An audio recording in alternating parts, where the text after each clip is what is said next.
बंगालच्या उपसागरात चक्राकार वारे, राज्यात बाष्पयुक्त वारे सक्रिय। आज होणार राज्यातील या भागात पाऊस, काय सांगतोय हवामान अंदाज। काल विदर्भ मराठवाड्यातील बहुतांश भागात पावसाच्या नोंदी झाल्या। पावसामुळे बळीराजा सुखावला असून अजूनही काही भागात पावसाची प्रतीक्षा कायम आहे। मान्सूनचा आस असलेला कमी दाबाचा पट्टा राजस्थान, उत्तर प्रदेश, मध्य प्रदेश, छत्तीसगड आणि ओडिसा या भागातून बंगालच्या उपसागरात विस्तारलेला आहे। हवेची चक्राकार स्थिती बंगालच्या उपसागरात सक्रिय आहे।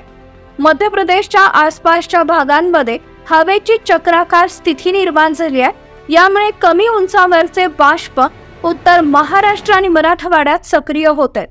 बंगालच्या उपसागरावरून ही बाष्पयुक्त वारं राज्याकडे ढकलले जात आहेत। एकंदर या हवामान प्रणालीच्या प्रभावामुळे राज्यात पावसाचा जोर वाढलाय। पश्चिम विदर्भ आणि शेजारच्या मराठवाड्यात पावसाचे प्रमाण अधिक आहे। हळूहळू हा पाऊस इतर ठिकाणीही वाढण्याची शक्यता वर्तवण्यात येते।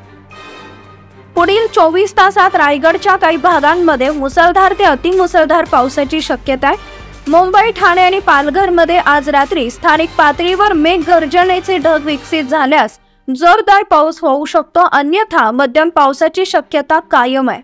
साताऱ्याच्या घाटांमध्ये हलका ते मध्यम पाऊस अपेक्षित आहे। पुण्याच्या घाटांमध्ये ही हलक्या ते मध्यम पावसाची शक्यता वर्तवण्यात आली आहे। काही ठिकाणी पावसाचे प्रमाण 100 मिलीमीटर पेक्षा अधिक असू शकते। विदर्भ आणि मराठवाड्यात विविध जिल्ह्यात मध्यम ते जोरदार पाऊस होईल। अकोला, अमरावती, वाशिम, परभणी, हिंगोली, धाराशिव, सोलापूर, नगर, नाशिक, धुळे, नंदुरबारच्या काही भागांमध्ये मध्यम ते मुसळधार पाऊस अपेक्षित आहे। पश्चिम महाराष्ट्रात सातारा, सांगली, कोल्हापूर, पुणे, नाशिक या भागांमध्ये मध्यम ते जोरदार पाऊस होईल। पावसाचे प्रमाण सार्वत्रिक नसेल, परंतु काही ठिकाणी जोरदार पावसाच्या सरी दिसतील। लातूर, नांदेड, हिंगोली, यवतमाळ, वर्धा, नागपूर, भंडारा, गोंदिया इथं मध्यम ते जोरदार पावसाच्या सरी अपेक्षित आहे। चंद्रपूर, गडचिरोलीमध्ये मध्यम पावसाची शक्यता आहे, परंतु हा पाऊस सार्वत्रिक नसेल। नाशिकचे पश्चिमेकडील भाग आणि पुण्याच्या पश्चिम भागात हलक्या पावसाच्या सरीची शक्यता आहे।